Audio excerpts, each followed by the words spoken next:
تو عبادت صرف اور صرف اللہ کے لیے خاص ہے. توسل، استعاذہ، استعانہ، یہ وسیلہ، یہ صرف اور صرف اللہ ہے اور کوئی نہیں.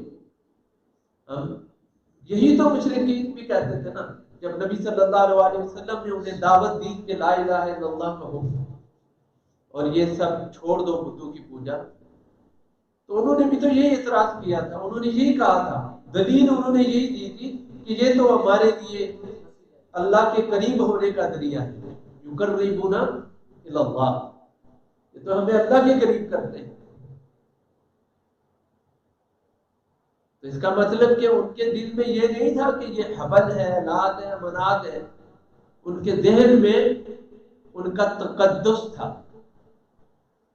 جو سمجھ لیں کہ جیسے آج کل ہمارے ذہن میں کسی کی بزرگی ہوتی ہے، کسی کی پاکیزگی ہوتی ہے، پارسائی ہوتی ہے.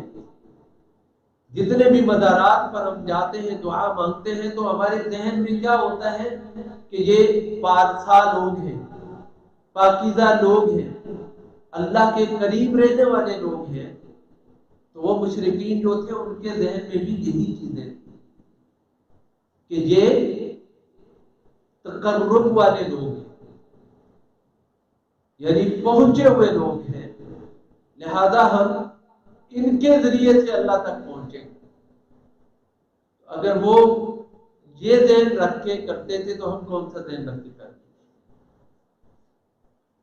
تو یہ مشابہت ہے کن کے ساتھ؟ مشرکین کے ساتھ.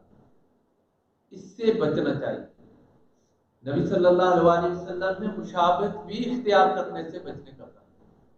من تشبہ بقوم فہو منہم، کہ جس نے کسی قوم کی مشابہت اختیار کی وہ انہی میں سے ہو جائے گا.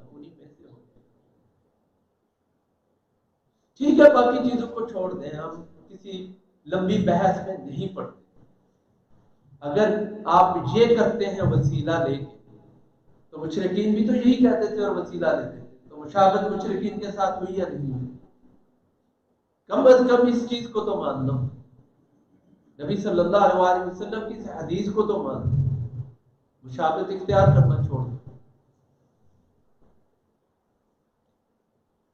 انہوں نے دین میں ہی نہیں، کسی بھی عمل میں نبی صلی اللہ علیہ وسلم نے یہود و نصارہ کی مشابہت اختیار کرنے سے منع فرمایا.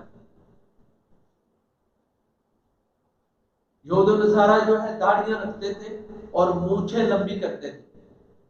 آپ صلی اللہ علیہ وسلم نے کہا نہیں، مونچھیں ہلکی کر لو. ہم نے ان کی مخالفت کر، مشابہت اختیار نہیں کر.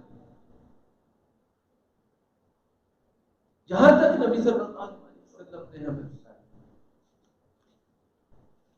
لیکن توجہ ہماری جو ہے وہ ایسے امور کی طرف جاتی نہیں ہے.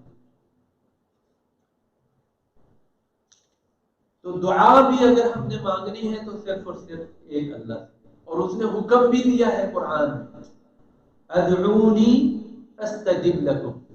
اگر وہ کسی واسطے وسیلے کا ہوتا اس میں تو اللہ تعالیٰ ذکر کرتا. اور سب سے بہترین وسیلے کا جو ذریعہ ہوتا وہ کون ہوتے؟ نبی صلی اللہ علیہ وسلم، انبیاء صالح. اللہ تعالیٰ کہتا کہ ان کو بیچ میں رکھ کے اس کے بعد آنا پھر استجب لکم، میں تمہاری دعا کو پھر قبول کروں. نہیں، ڈائریکٹ کہا کہ مجھ سے دعا مانگو، میں تمہاری دعاؤں کے قبول کرنے والا.